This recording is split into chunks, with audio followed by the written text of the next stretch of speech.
What's up, everybody? Welcome to the Bronx Pinstripes Show. We've got half a Scott here, and we've got Logan. Ilya's also out. He's got a neck problem. Rough week for the Bronx Pinstripes Show crew. Not the best shape of my life. Not the best shape of my life. I'll tell you that. It's been a little brutal. Yeah, playing hurt. Got nailed with a stomach bug last night. So we're gonna try to get through this without my guts getting all over the place. It'll be nice. It'll be great. Last week we were joking about how neither of us have ever been 100%. Right now you might be 5%.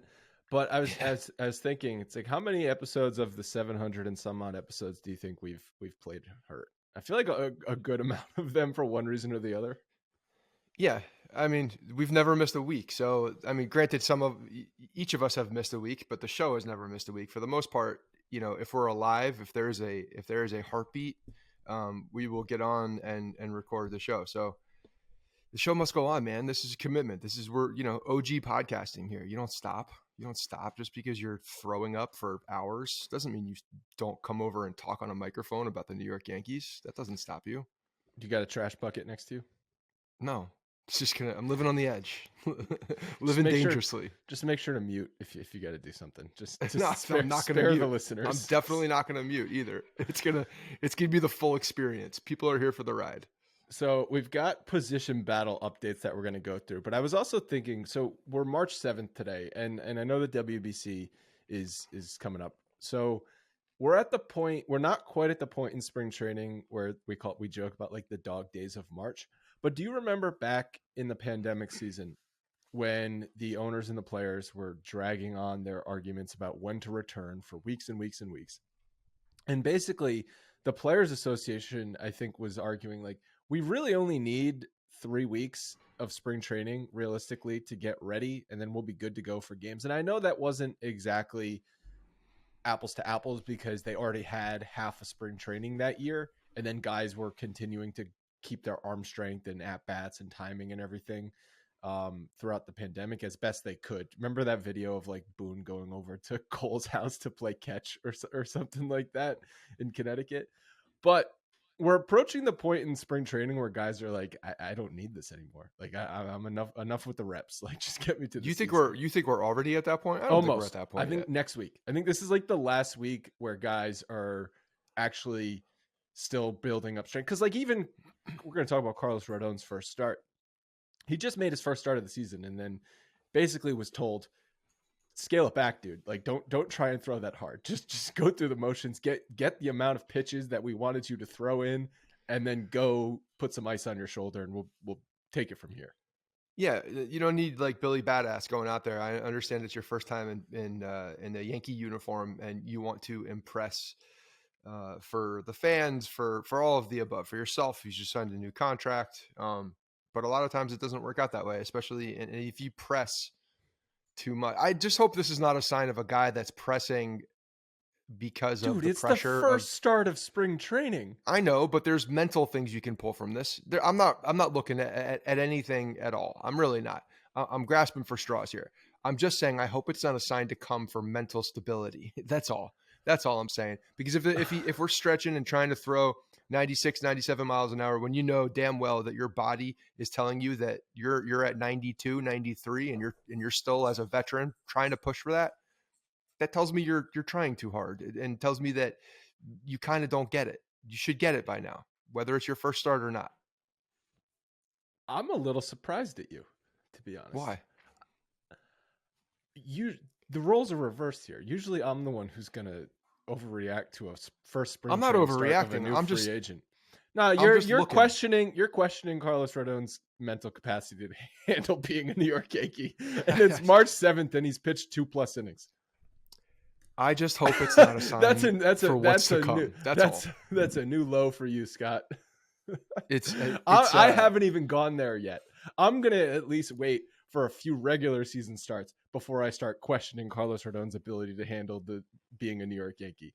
You're doing it after half effort in a spring training start. His dad had to tell him to stop doing something that he shouldn't be doing. That's what happened. Dad's like, what are you doing? Why are you throwing so hard? You know you're not supposed to be throwing this hard right now. Why are you doing that?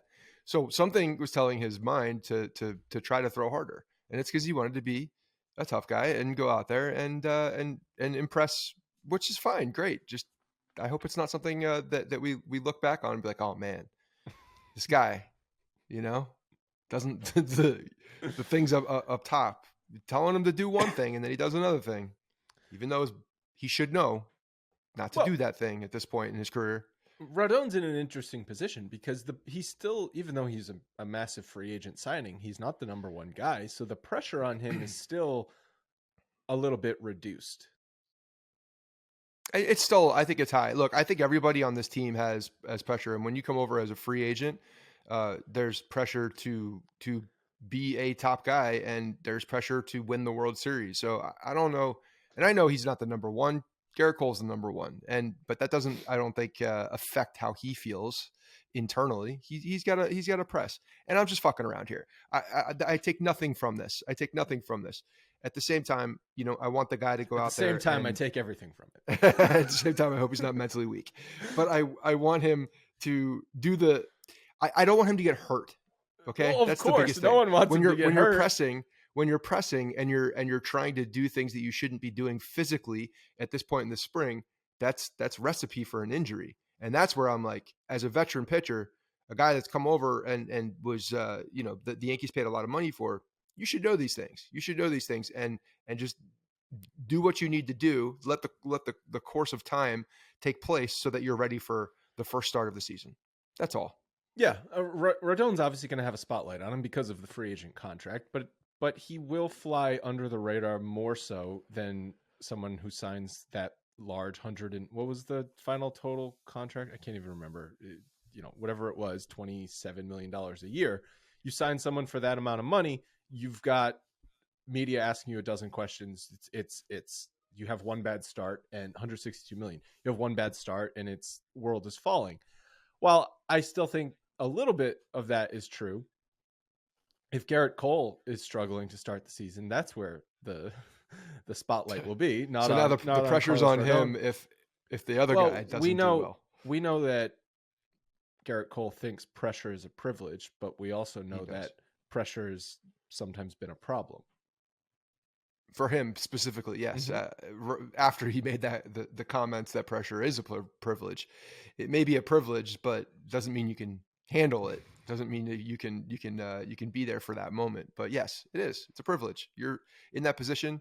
You're trusted to be in that position. So I think Rodon will be just fine. Again, veteran guy, knows how to do things. Let's just be a little smarter. He's just working on his arm strength. That's all the first start was, just working on building up his arm strength. He's taking it slow. I wouldn't read too much into it. All right, we've got a few different position battles that everyone's keeping an eye on. The number one is obviously shortstop. Volpe has been tearing it up, and we were looking this up before the pod. He has the most at-bats of anyone so far in spring training on the team. And you can read into that one of two ways. The optimistic way, which is he's proving himself, the coaches love him, the team loves him, he's going to get the job.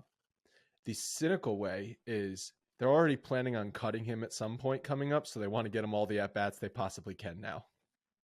Well, I mean, the other thing you have to look at is that he hasn't been playing shortstop every single time either. So he's been going around the diamond and playing different positions, which will give you more at-bats too. So he's been playing deeper into games too. So yeah, I don't know how much you read into that as far as the amount of at-bats, but what I do read into is that this guy has been impressive both on the at the plate.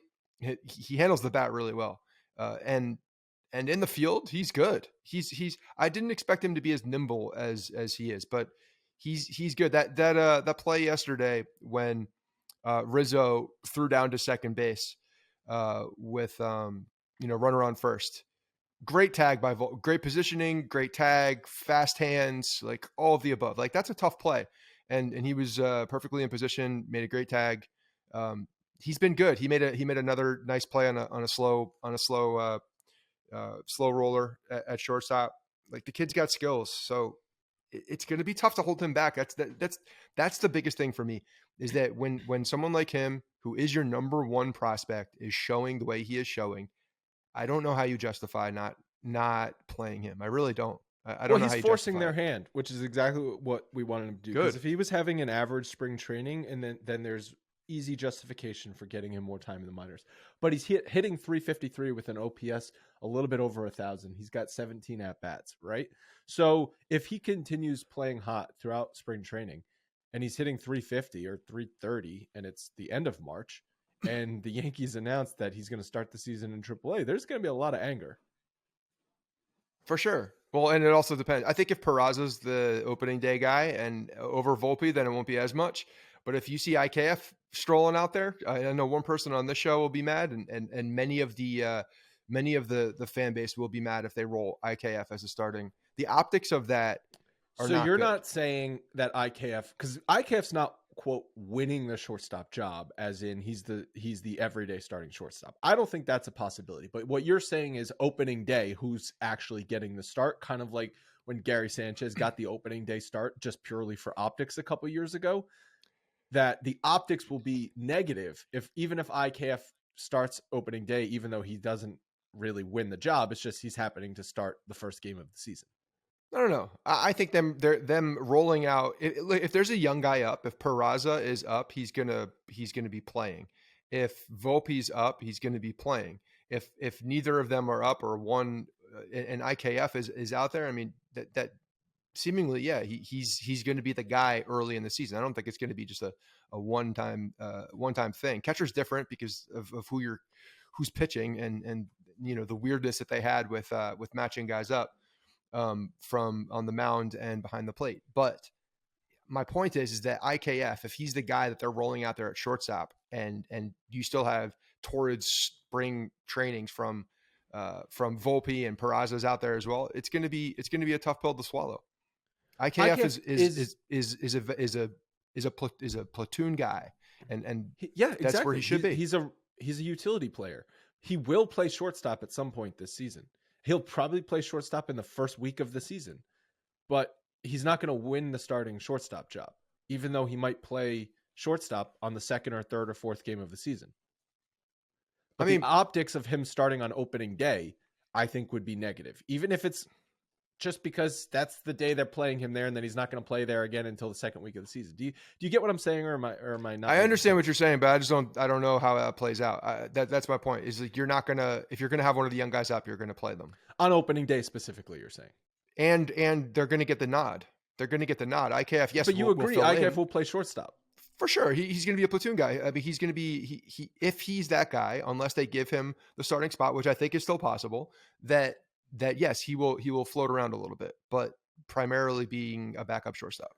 Yeah. So Cabrera's also been tearing it up. He's hitting 294 with a 980 OPS. He has 7 RBIs and 17 at bats. I know RBIs don't matter unless you've got a lot of them. Then they do matter.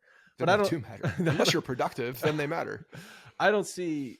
I mean, Oswaldo Cabrera, though, I think he's again a utility player in the infield and hopefully starting in an outfield spot over Aaron Hicks. That's what we're looking for.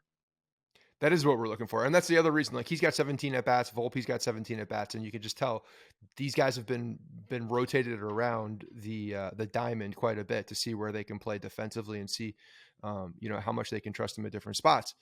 For Volpe, maybe they're identifying he's been at second base a good amount. So that's interesting to me, just to see him at a middle shortstop spot, or I'm sorry, a middle infield spot both times, but they're seeing how much versatility these guys have. And Cabrera, I said this the other day, it's like, he's just got such easy power. That home run he hit the other day was just effortless, absolutely effortless. And he's just going to get better. He's a great athlete. He's got a really good, head on his shoulders. He doesn't seem like moments are too big. We were all very impressed with him when he came up last year.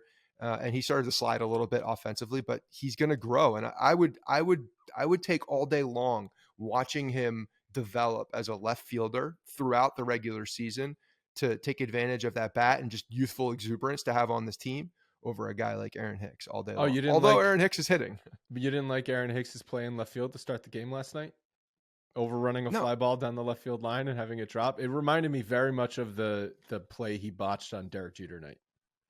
Yeah, he's just, I don't know, man. He's just not it. He doesn't do it for me. And when I got a guy like But I got a guy like Cabrera who's playing his ass off, has way more upside at the plate, and can frankly just cover more ground at this point. Like he's gonna make some bonehead plays in the field. It's gonna happen, but he needs to do that to develop. He needs to do that in the regular season to develop. He needs to get better. He needs to learn from his mistakes. He ain't gonna be doing that if you're not gonna be playing him. And there's just no upside. So it's such an easy decision for me. That you just touched on the key. There's no upside to Aaron Hicks. None. There's upside to Oswaldo Cabrera. So worst 100%. case scenario, Oswaldo Cabrera sucks, and then you just go to Aaron Hicks because he's also sucking, but he's a veteran, right? Like, so but we know what Aaron Hicks, his ceiling is going to be. Maybe Oswaldo Cabrera has a high ceiling or a decent ceiling, which is higher than Aaron Hicks. So why not give it a shot? He's a fourth outfielder. He's a fourth, potentially fifth outfielder, and he can play all outfield positions. So he's not a starting player. He doesn't have the years on his side either to be waiting for him to develop. He's not that guy anymore. So he is a backup outfielder, and he should be treated as such. Oswaldo Cabrera, give him the job. Yeah, and he deserves it. Logan just threw in the chat, also zero upside to IKF. It's the same situation. You know what? You're giving a little grin, Scott. You think there's upside to IKF? Look, I like IKF as a player. I do. I like IKF as a player. He's a toolsy guy. You just want to win the guy. You just are stuck in your take. No, I'm not. I'm not stuck in my take. Yes, you I think are. he makes a lot of contact. He's a good utility guy. After watching IKF play last year in the second half of the season and in the postseason, how can you say that there's upside to him? The upside is that he's versatile and can play in different places. That's not upside. The upside for a particular slot on a roster. Remember how he's got utility player upside? Fine. Yes, can he be exactly a good? I think IKF can be a good utility player. Yes, because that's what he can play 3 different infield spots, and maybe he could even play left field in a pinch. We might need him catching soon, to be honest. He might be catching. They're dropping like flies. So fine, I actually like IKF as the utility player. Okay, so this is my point, and I don't know why some people don't understand what I say. I say it very clearly. I don't get it here. Okay, this is going back to the exact same thing I would say about Tyler Wade. Tyler Wade was my favorite guy as the last guy on the bench. Great. He's the best guy for the last guy on the bench.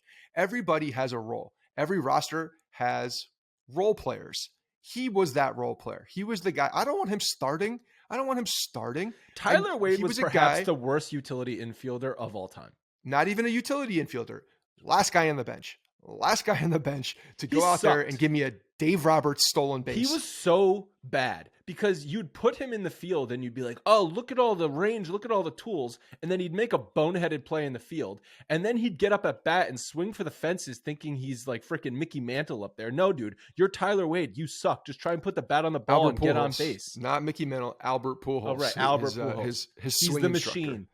Right. Yeah. He worked out with the machine one day. And so he thinks he's going to be a Hall of Famer like Albert. But IKF's upside is not at the starting shortstop position. His upside is to help the team as a utility infielder.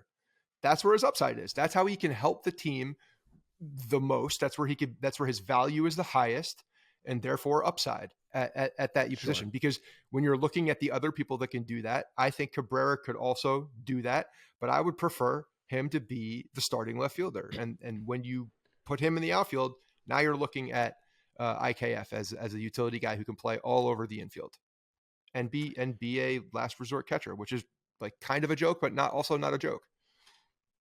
Boone was asked a question. I only read this quote. I didn't hear the quote, so I don't know the tone in his voice. But he was asked if Volpe could make the team without injury to someone else. And Boone said, sure, yeah. I don't know if that was a sure, yeah, or it was like, sure, yeah. I don't know which one's different. You have to well, say one of them's yes, like, sure, yeah, it's never going to happen, or sure, yeah, he could do it. Well, he can do it, and he's proving that he can do it. So that's kind of the point here. Is a matter of if they're willing to do it. Look, I believe this is all about control. That's it. Like if he comes out control and he's player lighting time, player service time, 100%. Yeah. And he's lighting it up. So if IKF is the guy for the first month, month and a half to manipulate the service time a little bit. I thought we were past that in baseball, but no, we're not past that. Yeah, I agree with you that they're going to do like they did with Gleyber Torres, call him up in May to get the extra. He'll be a super 2 player, I think is what they call it, but that still gets you 4 years of arbitration rather than 3 years. You get paid sooner, but it's still team control. So yeah, that's exactly. Yeah, what and they're they're doing. the New York Yankees. If they have a good player who's homegrown like this, they should pay that guy anyway, and they should buy him out of those arbitration years and extend him. Interesting. Look at exactly what the Atlanta Braves have done for a guy like that. That's what should happen. So No, so yes, they're going to wait until opening day. What would that be? 2029. Opening day 2029. And I don't know, maybe Brian Cashman will still be the GM. And he's going to say, we offered Anthony Volpe X millions of dollars and he turned us down. And Anthony Volpe is going to say, I'm not negotiating during the season. And then he's going to be on the Giants for 3 hours. uh-huh. And then Cashman, Steinbrenner's going to give him a call. And no, it's him, going to be the Mets. It's going to be the Mets because he's a Jersey guy, right? Isn't Volpe a Jersey guy? Yeah, he is. So it'll be like the Mets or the Phillies. Like, I don't know, maybe did he grow up a Yankees fan? Is that what they said? Yeah, but of course he did. Yeah, but like, what part of Jersey? Haven't you seen the? There's the picture of him getting an autograph signed somewhere. Oh yeah. Him and Judy. Is he from Tom's River? No, he's from North Jersey. I'm pretty sure he went to I think it's Pascack Valley or St. Joe's. I think he went to St. Joe's. Okay. So yeah, went North to Jersey. Del Barton. Del Barton. Okay, it's like Central Jersey. It's a big lacrosse school. Morristown, New Jersey. Actually, Morristown. Yeah. 30th overall pick. He was going to go to Vanderbilt, but then committed to Vanderbilt, but then didn't. He was going to go with the lighter kid. Yeah. So that's what we'll get with Anthony Volpe. So I'm excited though. He's going to get time in the minors. I know he's going to get time in the minors. I'm just that's my stance on it. So I can be pleasantly surprised. We're approaching the new baseball season, and we want you to kick off the new baseball season with gear built to last. Our friends at Shady Rays have you covered. I've got a brand spanking new pair of Shady Rays right here. I'm showing them on the YouTube video right now. I got like the mahogany style tortoise frames, and is it tortoise or is it like the wood grain? It's like the wood grain. They're really nice. I would put them on right now, but then I wouldn't be able to read the copy because I would take my actual prescription glasses off, and I'm legally blind. So I'm gonna wait until I have my contacts on to put these bad boys on. But I absolutely love them. They fit my face great, which is not always the case when I get new sunglasses. Maybe Fat you're going face? to. No, it's just I don't know. Round face? It's just I got a little bit of a wide face.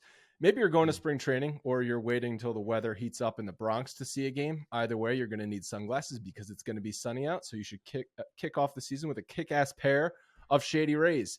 They are an independent sunglasses company that offer world-class products, and it's just as good as any pair you can find that costs you a lot of money. The frames are durable and the lenses are extremely clear, perfect for outdoor activities. You've probably broken a pair of sunglasses in your day, right, Scott? Broken them, lost them, scratched them, you name it. I got a new pair of sunglasses. This was way back in high school. I was on I got a new pair of sunglasses, relatively new pair, like within the month. It was in the summer. I was invited on my friend's boat and it was windy and I had a hat on. And so when the wind was blowing my hat and when I went to catch my hat, I knocked my sunglasses off my face and they fell in the ocean. So that was like one of the first times I lost a brand new pair of sunglasses. If that happens with Shady Rays, they've got you covered because they will give you a new pair, no questions asked, which is just amazing.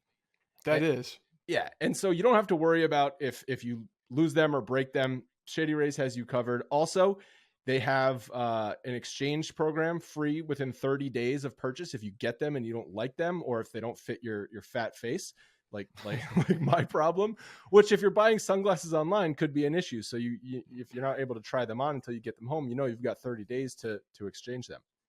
Shady Rays is giving our listeners their best deal. Go to shadyrays.com and use promo code Bronx for 50% off 2 or more pairs of polarized sunglasses. Go check them out. You are absolutely going to love them. And thank you to Shady Rays for sponsoring today's episode. I will say real quick, they're polarized black tinted glasses. Those lenses are absolutely crystal clear. I have a pair of other sunglasses that I've had for years. Doesn't compare. and very good when you go into shade and then sun. That's the problem I have with polarized. Those handled it very well. Yeah, they're fantastic. All right, the next battle I want to talk about is for the number 5 starting pitcher. Clark Schmidt, Domingo Germán. Germán made his spring debut a couple days ago, 2 1/3 inning, 1 hit, 1 run, and then he pitched last night. That was the game that Aaron Hicks botched the first play of the game. He pitched 3 innings, 1 hit, no runs, 4 strikeouts on 43 pitches. His fastball has averaged 93.4 miles an hour, which is up from last year, 92.7. So he's got a little bit more zip on his fastball. And then Clark Schmidt, we had already talked about his spring debut was really, really good, featuring the cutter. And then he pitched out of the bullpen on March 3rd, an inning and 2/3, 3 hits, 4 earned runs. So his second outing was out of the bullpen for this number 5 starting job. So what do you think? I mean, this is when we're talking about this. It's going to be Domingo Germán. See, this is this is what the Yankees do, and they drive me insane with this. It goes back to the upside conversation. Okay, back to the upside conversation. Who has the upside here? Clark Schmidt has the upside. It's not an argument. It's not an argument. It's not an argument. It's Clark Schmidt. Clark Schmidt is the guy. Clark Schmidt has the highest ceiling of the two of them. Why not develop your players and give them the opportunity to become, what they can be? We know what Domingo Germán is. We said this in the last episode. Yep. We know exactly what he is. We also know what he's capable in a flexible rotation and swing guy spot. He's that guy. He's like the utility guy, like IKF is. His value, his upside is in the flexibility that he gives Boone and this team to be a guy that can come in after a 3-inning blow up Cole start and potentially fill in for a spot start if a guy went down or a guy has, fatigue or is ill on a given day. He's that guy. Give Clark Schmidt some structure, allow him to go every 5 days and pitch in that number 5 spot. And let's see what he can be, because that's exactly if the Yankees can find a guy that can succeed in that number 5 spot with consistency, that has some upside with a new cutter, why the hell would we not do that? Especially if all things are equal, which they kind of are right now pitching. And in fact, when I'm watching the two of them pitch, my eyes are still telling me that Clark Schmidt's the better pitcher. Yeah, I agree. Clark Schmidt has the higher ceiling. I don't think it's by a lot. I mean, it's hard to say because we've never seen Clark Schmidt have the chance, and we've seen Domingo Germán have the chance. It might not be by that much that Schmidt has the higher ceiling.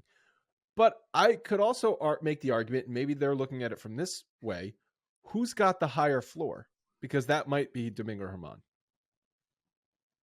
For the number 5 spot, like that's a decent argument. If you're looking at someone who has a you just want consistency there. You just want 5 innings, 3 runs. Sometimes he's going to go 6 innings, 3 runs. Yeah, sometimes he'll have but you pretty much know what you're getting when Domingo Germán takes the mound.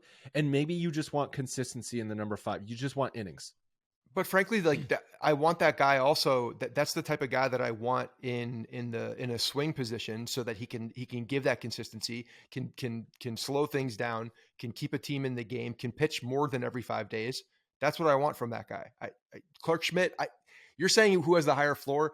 We haven't seen enough of Clark Schmidt to tell me for me to say that, which is crazy. That it feels like he's been on the team for 4 seasons, and we still haven't seen enough of Clark Schmidt to evaluate. And if he's healthy and ready to go, and seemingly has a better repertoire of pitches, give him the nod. Domingo Germán has been in the bullpen before. Many times he's played this role. This is a role that he knows. Why not? He can still start. He can still start if needed. If Clark Schmidt, if you give him 2 months, month and a half, 2 months, and he's not doing, and he's struggling, you can still go to Germán. That will always be there. If you throw Clark Schmidt in the bullpen and he's not completely stretched out, I feel like you're messing. This feels like Ian Kennedy. This feels like Jabba Chamberlain. Phil Hughes. Like, Jabba rules? Make a goddamn decision with the guy and give him an opportunity to settle into that role. And for him, to me, it's a starting rotation spot. He's got the pitches to be a starting pitcher. And I think a good one in this league. I think he could be a good one in this league. I want it to be Clark Schmidt so we know. I want to know. I want to know what he can do. He might stink. He might be great. He might be average.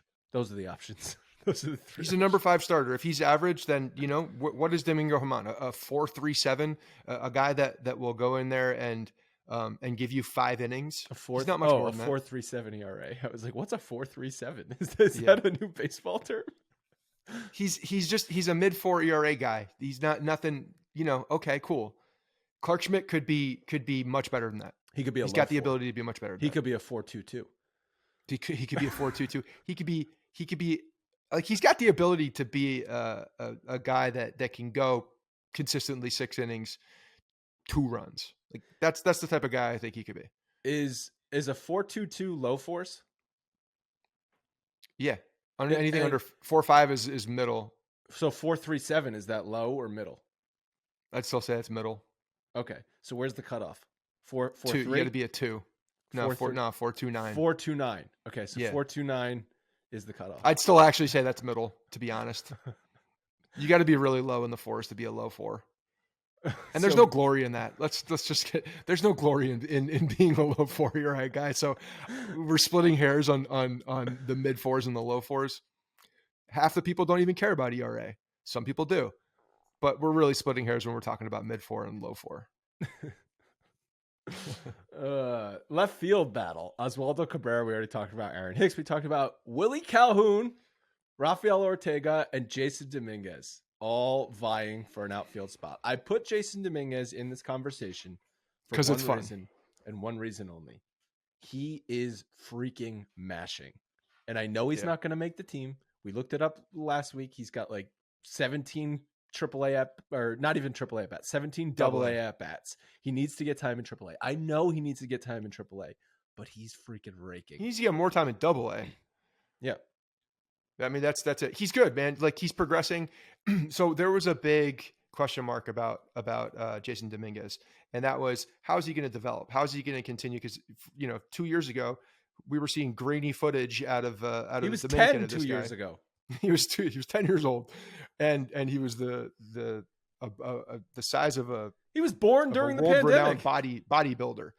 So, but when I see this guy developing across, he is. Everybody has been talking about him in such a good light in the way that he has advanced with each stop and gotten better. And when I saw that go ahead home run he hit in the 9th the other night, that was not an easy pitch. He went down and got that pitch. It was as pressure of a situation as you can have in spring training. But he went out and got that pitch and had, again, some easy power. He's good, man. He's got the tools. And the fact that he's developing is so awesome to see. Like, he could be the guy that we all thought he would be, and getting to this. But he's on the fast track. I think he's definitely on a fast track. Yeah. So can you look up Juan Soto, where he was ranked as the top 100 prospect when he was called up? Because he made the jump from AA. And so, not that, again, prospect rankings are the end all be all. Dominguez is 47th on MLB Pipeline right now.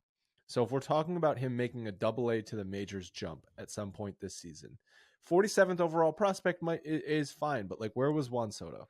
So in the preseason rankings in going into 2018, which was his rookie year, he was 29th. Okay, so it's I mean, going back to the lows and highs of 29. Like 29 is the cutoff. So I guess he was a higher ranked prospect, but that's not that. But not by much at all. Especially when you not by much. The teams. 29 to 47 is splitting hairs. It's splitting hairs. It could be a week. No, it could be possible. A week of rankings. And that's the thing, right? We talk about AA. We talk about AA. AA is the litmus test. He needs to get more time in AA. But yeah, Logan put in here that Michael Harris, Juan Soto all jumped from AA to the majors. We saw our boy Greg Bird do the same thing. That is very possible. And I made this argument. Greg Bird was out of necessity, though. Fine. You can get left field might be a necessity. You can get. You could argue that better pitching. You will see better pitching in the majors coming from AA than you would in AAA. Yeah, it's a valid argument. That was a stupid argument. It's not a stupid argument. In 2018, Juan Soto started in single A, and had a 1,300 OPS in 16 games. They moved him to high A. In 15 games, he had a 1,250 OPS, and then he played 8 games in AA before coming up to the majors. And remember, this guy belongs in the major leagues. Do you He remember? was 19. Yeah, Juan So- Soto had that weird thing where his debut wasn't really the date of his debut because he debuted in the Yankees Because it was they were playing the Yankees and shortened game. Nationals, and it was a makeup of a game on like in May, or something like that. It was some weird trivia question 50 years from now about Juan Soto's debut. Anyway, it's not impossible. It's likely, if it happens this year, it's because left field is an absolute train wreck. And at some point in June, the Yankees bite the bullet and call up Jason Dominguez if he's having a really good AA stint. I mean, this is we say this, it's unprecedented for the New York Yankees. It doesn't happen. This doesn't happen with a guy like him. So to be very fair, do I believe it's going to happen? Probably no, I don't. I don't believe it's going to happen. Would it be awesome? Yes, it would be. It would be awesome. It would be absolutely awesome. I love watching young baseball players play at a high level. And if this guy breaks down the door and is forcing their hand, you got Volpe out there at shortstop. You got Jason Dominguez in left field. Let's fucking go. That would be, you pair them with the veteran players that are all over this team. I'm getting very excited. That would be fun to watch. Even George is getting excited. Even if they struggle in the little bit, there's a tolerance level, but my God, would that be fun to watch and exciting? Yeah. Volpe, I think, will get called up this year because of he's ready. Dominguez would be out of necessity. And I think that's the difference. And I feel like you can do that more with an outfielder than you can an infielder. Well, an infielder, you can hide defense way easier in the outfield. Exactly. So if you see Clint Frazier, if you see the bat continuing to advance and they believe that he can make, again, like going back to the Gary Sanchez home run spurt that he hit at the major leagues, that's a lot of the basis of my argument. You're getting better. You're getting more fastballs over the plate. Mm-hmm. I told you why he did that, right? Because he had more fastballs over the plate. Because he was. I mean, the ball went further, but he still hit it. It was a golf ball that he was hitting. He still hit it. So some bad news about Tommy Kahnle. He is shut down for 10 days as of Friday, March 3rd, with bicep tendonitis. Boone said it's not a big issue and he should be ready to go for opening day. But this is concerning on a guy coming back. He's been on a road back from Tommy John surgery, and like he just got a limited time last year with the Dodgers before he got the contract from the Yankees. But Kahnle's an injury guy. There's no two ways about it. At this point, yeah, it's unfortunate. Hopefully, these usually don't end well when you have this type of Kahnle's comments. Discomfort. Did you see his comments? He was basically, what were his comments? He was just basically like, yeah. They asked him. He said, "Well, you should be ready to go for opening day, right?" He's like, "I don't know. I'm just taking it slow right now." Yeah, Logan. He had this injury in 2018, the same injury, and then if you remember, he tried to pitch through it, and he ended up in the minors, and he like disappeared for a year. So that's not. So they try to play it more, you know. Anytime you have an injury that is that has to do with your pitching arm, it's gonna affect one thing or another, you know, and then your mechanics are off. Like we've seen this 100 times. This is not a unique song. I hope that some rest can make him feel, but it's got to feel 100% for him. You can't pitch in the major leagues with an arm that doesn't feel 100%. You have to feel 100%, and that's the thing. Like, is he going to be able to get back to that point? I really hope so. I hope that it's it's much ado about nothing and they're being very cautious. That's the hope. That's the upside for him. But yeah, it's you can't count on him.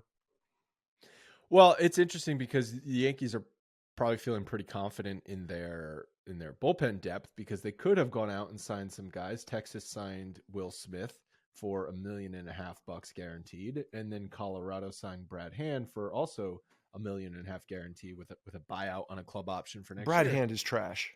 Brad Hand has been trash for a while. There were bullpen options available for cheap money if the Yankees were worried about their bullpen depth. I'm not suggesting they should have signed them.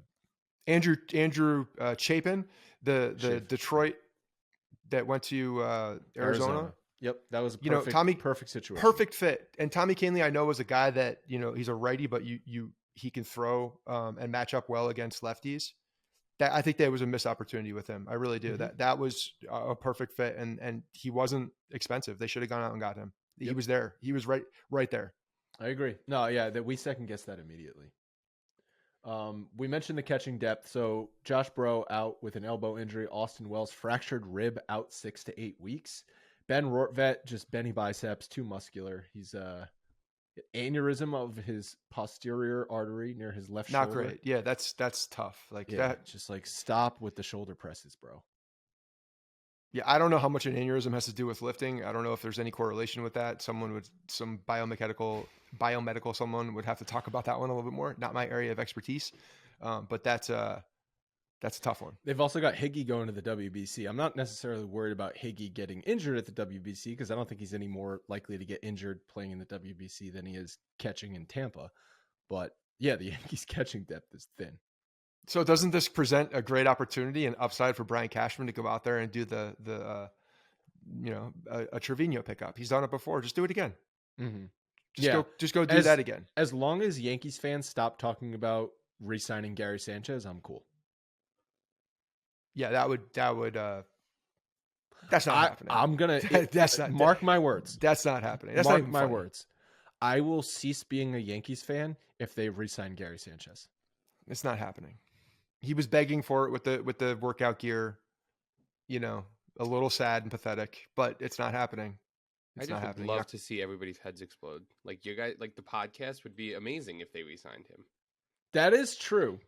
It'd be good for content. It would be amazing. I would have fun with it for about a week and a half. Until I see the first pass ball, I'm going to blow my mind is going to be just in a very bad spot. So yeah. It's not even funny. It's not funny. It really isn't. So I'm leaving for Vegas this afternoon, going to Podcast Movement for a couple days. And you know what I am making sure to pack, Scott, is those Athletic Greens travel pouches. Because if you're in Vegas, it's going to be late nights. You're not going to be running on a lot of sleep. Even though I'm not going there to party, it's a desert, man. Hydration. You need hydration. Overhydrate. That's the biggest thing. So every morning I'm going to wake up. I'm going to dump one of those packets into a cup, fill it up with some water, stir it up, and I am going to have my daily supplement packed with 75 high-quality vitamins, minerals, whole foods sourced ingredients, probiotics, and adaptogens that help me start my day right. It's going to give me mental clarity and alertness, promotes gut health with pre and probiotics, better sleep quality and recovery. Recovery is the key one I'm looking for there. Boosting energy. Overall, I'm going to feel great. AG1 contains less than 1 gram of sugar, no GMOs, no nasty chemicals or artificial flavoring. It's affordable. Each serving costs less than $3. So if you're going out there buying energy drinks or expensive coffee at coffee shops, it's cheaper than that. And it's not necessarily a replacement for those things, but it can fit into your daily routine. If you're like us, it's super easy. You dump it in, you shake it, you pour it, you drink it up. Athletic Greens has over 7,000 5-star reviews and is trusted by athletes and health experts around the world. Go check them out. athleticgreens.com/pinstripes for a free 1-year supply of immune supporting vitamin D and 5 free travel packs. Those travel packs come in handy. Do yourself a favor and double up. Do one the night before. On your first day, one in the morning. You know what that's like? Great. That's like the old trick of when you're out drinking, just like chug. What was it? Chug. It was like the last 3 drinks of the night. You like alternate between like waters and drinks. Then you wake up hydrated. I don't know. Well, it's actually, if you do that throughout the night, you're golden. But yeah, if you prep, you drink some water before, or an AG1 packet and some ibuprofen, you're golden. I gotta be honest. That's never worked for me. I've always had mean hangovers. Yeah. Always with the mean hangovers. All right, a couple more items before we wrap it up. The shift isn't dead, and Joey Gallo might cry because the Red Sox went with the 2-man outfield. They moved the left fielder over to short right field. And so basically he had the overshift again, even though all the infielders were in their normal positions, the outfielders weren't. And so I don't remember this. It's so disrespectful. It's so disrespectful. I don't remember this being... Against Joey Gallo, I am 1,000% here for that. So that's where I was going to go with this.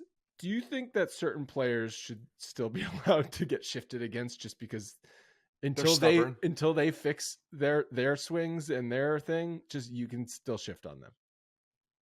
Yeah, Joey Gallo being one of them for sure. I mean, there's not very many, but Joey Gallo, Joey Gallo deserves a shift every single time he's up. In fact, I wouldn't even play with a center fielder. Just throw 2 people over there. It doesn't matter. He's All not of going the to do outfielders anything. over there. All of the outfielders. Put everybody on the right side when Joey Gallo is up, and he'll strike out. Do you remember this being talked about when the shift rule was implemented? Like, oh, all you do is move one of the outfielders over. Yeah, I do remember, but it's a lot riskier moving your left fielder than it is your third baseman. The damage control a left fielder can do can do a lot more damage control than a third baseman can if a ball is hit down the line. You hit a ball down the line, it's a triple. Yeah, they've got the center fielder playing just a shade towards left center. He's still playing in center field. So there's just nobody in left field. Right. That's nobody in left field. I wonder, you probably don't do this with runners on base, right? Why? Because then you're just like opening yourself up to disaster. Worst case scenario, Gallo hits a ball, a bloop, or regular fly ball to left field. It's just a double, maybe a triple at worst. I mean, it depends on the scenario, I guess, but it doesn't really affect much for the runner, besides the fact that he would score if said person was able to do that. But the thing, he ain't doing that. That's the whole issue here is that Joey Gallo cannot hit the ball to the left side. He's not going to do that. He showed us the bunt a few times, right? He did show us the bunt a few times. Yeah. But there's a third baseman. You can't do that. You can't do that bunt. He's actually got to make contact with the bat, go over the third baseman into left field. That takes hand-eye coordination. That takes a different swing, which he doesn't have. We all know that. He can't do it. So there's really not a ton of risk. Is there anyone on the Yankees we expect this to be shifted against like this? No, I don't think so. I was thinking about it. Maybe Rizzo, but Rizzo has enough bat skills to hit a ball to left field, I think. 100%. Yeah. Don't put Rizzo in that bucket. Rizzo can hit still. Rizzo can do those things. And no, I don't think you're not going to see this with very many people. But it's so disrespectful. It's so disrespectful. And that needs to be identified and called out. And I hope Joey Gallo takes this personally. He really should, because it's definitely personal. It's a Joey Gallo. I'm surprised he didn't quit baseball right then. I'm surprised he didn't quit baseball right then and there. Just like he thought, like, this year, I don't have to deal with the shifts this year. Beautiful. I'm back, baby. He steps onto the on deck circle, and then he walks up to the plate. And he sees the outfielder trotting over. He should have just turned around and went right back in the dugout and just gone home like what's his face, Jay Bruce. He doesn't have the wherewithal that Jay Bruce had. He doesn't have the ability to make a judgment on his own abilities. Doesn't exist in there. Here's the thing with Joey Gallo. The shift really doesn't matter to him, honestly. It's not that big of a deal. It's a strikeout or a home run. Yeah. Or a walk, but he didn't walk very much last year either. But it's going to be a strikeout or a home run. That's it. So, he's not Mark Teixeira where he's getting robbed of these singles over the second base head, that really affected the way that he played. He's not that guy. He's a different guy. It's boom or bust. Mark Teixeira was a 300 hitter when he signed with the Yankees. He hit well over 300 in the season prior when he was with the Braves and then with the Angels. But then did he win a batting title? I don't think he won a batting title. Logan, what was his batting average in 2009 with the Yankees? I want to say it was very close to 300. It was in the 290s, I want to say. And then the shifts just started and his batting average plummeted to the low 200s. 292 in 2009. He hit 358 with the Angels. Was that a batting title? Well, no, that was half a season. That was half a season. So that season was actually 308. He had a bunch. Yeah, he had a 317. He had a 306. He was a 300 hitter when he came to the Yankees. Yeah. And 292. Then 2010, he went to 256. He was 250 for 3 years before getting hurt. So I think a couple things happened. When he was hitting left-handed at Yankee Stadium, he was just pull because of the short porch, and the shifts happened. And those two things combined so that when he was batting left-handed, his batting average plummeted. When he was batting right-handed, I think it was still more normal. But 292 for all intents and purposes. I think he hit like 39 home runs that year in 2009. I mean, that's a 300 hitter with 39 home runs. Yeah, no, it's definitely, and again, Joey Gallo's not that type of hitter. He's not that skilled of a hitter. So it's not going to affect him as much, but I do think it's disrespectful and hilarious. So I applaud. That was Joey Cora did that, right? That was the Red Sox. And Alex Cora. And we're all Joey Cora. We're all for disrespectfulness. Like that's right up our alley. For sure. No, yeah, especially when it comes to Joey Gallo and his baseball skills. All right, the last thing I want to talk about is I saw a ranking published by bookies.com. I really don't know where I saw this, but I don't know how I stumbled upon this article. They ranked all of the MLB ballparks by best pregame fan experience, and they ranked things on the qualifications: miles from the city center, so how accessible is the stadium; tailgating, so here's the tailgating: the ability to park and enjoy a summer day with a beverage and a grill. Okay, so that is tailgating. Entertainment around the stadium: a vibrant bar, restaurant scene that is walking distance to your seat. And then family sentiment. Is there an area that's safe for your family and your kids to have a good time at the ballpark? Okay. They ranked all 30 teams. The Pittsburgh Pirates number 1, San Diego Padres number 2, Giants 3. I'm scanning down the list. Baltimore Orioles at number 7. Love Camden Yards. Camden Yards is a fantastic ballpark if you've ever been. Ooh, the Rockies are on there. Still scrolling. I don't see the Yankees yet. We've got the Twins tied for 14th with the Phillies. The Phillies, come on. South Philly, that's not a good area. Still going. Chicago Cubs tied 20th. I love the pregame experience at Wrigley Field when I went. I love the pregame experience at Fenway Park as well. Those don't really have parking, so that's probably why they get knocked. Or tailgating. Oh, Yankees 28th. 28th out of 30. Miami Marlins last. Well, it's because nobody goes to the games. How can you tailgate if you're not at the game? Oakland Athletics 29. So the Yankees I wonder if the Marlins got knocked for the people that tailgate but don't go to the game. The Yankees only ranked above the Oakland A's and the Miami Marlins for pregame experience to see a baseball game. Well, we have pre-gamed many a Yankees games. Okay. The bars around Yankee Stadium, I've got a love-hate relationship with them. Do I have fun when I'm there? Yes. But it's not because of the bar.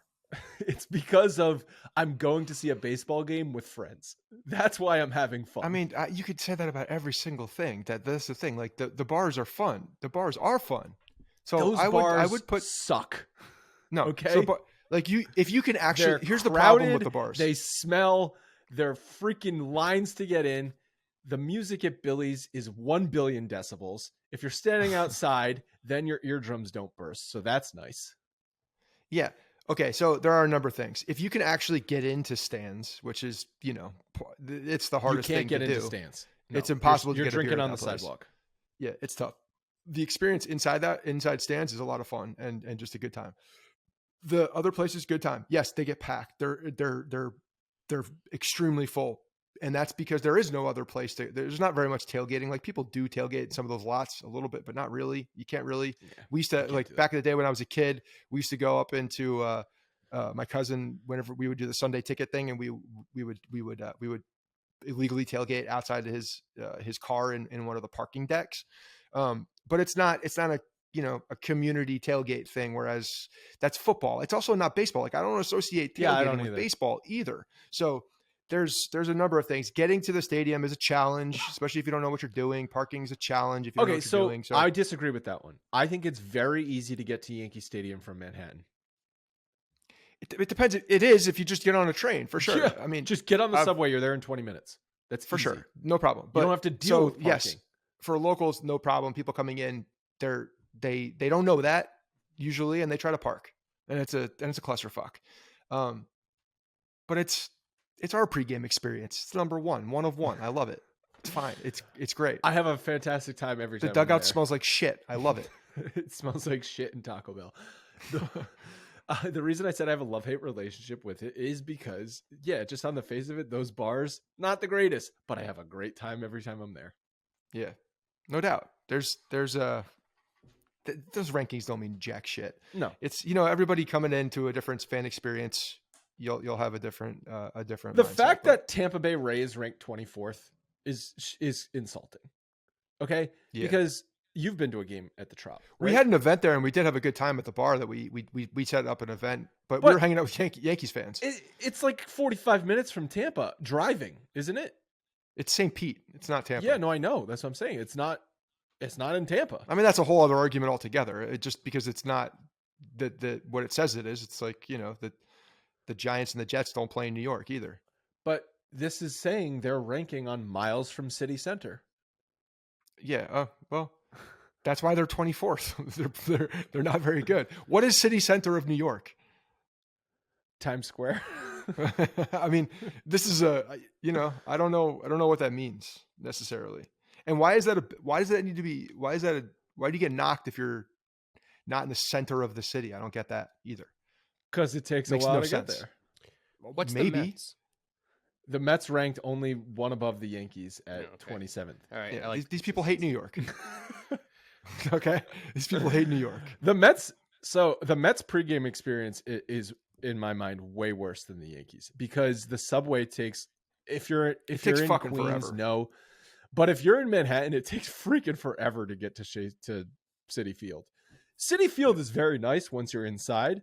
I drove to a game last year, just as miserable as driving to Yankee Stadium, if not more miserable. Pretty sure I remember that you left early in that game. Yeah, I left early because it was a freaking Wednesday night and I had to drive back to Jersey. Are you freaking kidding me? Yeah. Not city center, not close to city center, not close to Jersey. Not close to cities.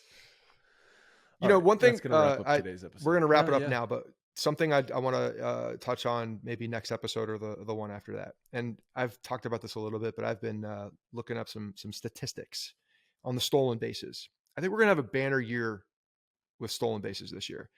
And when I went back and looked at where amongst the league, the season leaders are over time, it's pretty wild when you look back and you see how few stolen bases have been happening since like Scott Pasednik or, the 2000 That's a name. Early That's 2000s. Yeah. I mean, the last guy on here, Ellsbury, 50 stolen bases, 62 home runs, Jonathan Villar, 2016. D. Gordon, 2014 at 64. Those are the last two guys you see on this list that there's probably 100 people above him that go back to 1880, a lot of 1800s, which, I don't count, but 138 stolen bases. Ricky Henderson, 130 in 1982. We just have not seen the stolen base at all in modern day baseball. And many people, Logan's never seen the stolen base in his life. So I think that we're going to start to see the stolen base come back. I think we're seeing it a lot in spring training. We're seeing guys take suicide leads at first base and second base for that matter. And I really think that there's going to be an adjustment period. And at least for the first 2 months of the season, we are going to see guys running like crazy on the base paths. When you have the perfect mix of the bigger bag with the shorter distance and the fact that a guy can't throw over, unlimited amount of times, you're going to see these guys, and you're going to see more people on base because batting on base percentage is going to go up because of the shift. There's just a perfect mix here to really give us the stolen base. And I'm very excited about that because I think the stolen base is one of the more exciting plays in baseball. There will be more stolen bases, but it still is not going to be crazy because teams still don't want to give up outs on the base paths. That's the thing. The percentages are going to, once the data starts coming in more and more and more, they're going to realize that they're not giving outs on the base paths. That's where my head is going. But you're not saying we're going to get 100 stolen base season from someone. No, but I wouldn't be surprised if we were flirting in like the 75s. What? I'd be pretty surprised on that. Just for, I don't think team's going to let someone run that often. You also don't have those players. The nerds. You don't have the player, like the leadoff hitter of just get on base and he's a speedy guy and he's only there to steal bases. Like that player does not exist in baseball anymore. Or does he? And they just haven't been used yet. And now that they're able to get on base a little bit more easily because of the non-shifting, and you can take that bag a lot more easily. I would not be surprised if we saw more of these speedsters playing in that number one leadoff spot and it get a little bit more, old school in the way that you set a lineup. It would not surprise me. And I think we're going to see some guys take advantage of it. I really do. I hope so. A record we don't talk about being unbreakable a lot is Ricky Henderson's stolen base record. Like, no one's ever touching that career or single season stolen base. He doesn't actually have the single. I was surprised by this. He doesn't have the single season? Hugh Nickel, at age 29 in 1887. Yeah, fuck that record. 1887. Yeah, that's not real. Stole 138 cloth bags. It's a fake record. The distance, but yeah, the distance between bases was only 25 feet back then. If you're looking at like quote modern day, it's Ricky Henderson at 130, Lou Brock at 118 in 1974. Did you know that this one threw me off? Billy Hamilton, but not that Billy Hamilton. Oh. There was another Billy Hamilton in 1889 who was a stolen base machine. I looked at these numbers. I was like, do they mean 19? Did Baseball Reference screw this up? Do I have them? No, separate Billy Hamilton guy stole a shit ton of bases, like a lot of bases. Like this guy was the fastest man on the planet. And then you got Vince Coleman, who 1985, 1987, who was over 100. But the last guy to go over 100 was Ricky Henderson, who was at 100 at night. And he was the last guy to go over 100. What year? Pretty crazy. Early 80s? Late 80s. He did it the last guy to go was Vince Coleman in 1986 to go over 100. So you're calling a 75 stolen base season from someone this year? Yeah, I gotta do some scouting on who that's going to be. Okay, maybe. But yeah, 50 to 75 wouldn't surprise me. Maybe it's next year where we see an even bigger 50 leap. 50 is pretty different than 75, Scott. No, I do understand that's a 50% difference. But also, you haven't seen even 50 come up very, very often. Like 2016, in the last 6-7 years, you haven't seen anybody touch it. 40-40 40-40 is what we talk about. Yeah. All right, that's going to wrap up today's show. Thank you guys so much for listening. Later this week, I'm 99% sure we're releasing the Brian Cashman episode. It's been taking a while. We're putting the final touches on it. It's really, really good. It's just not done yet. Stay tuned for that. We'll talk to you guys next week.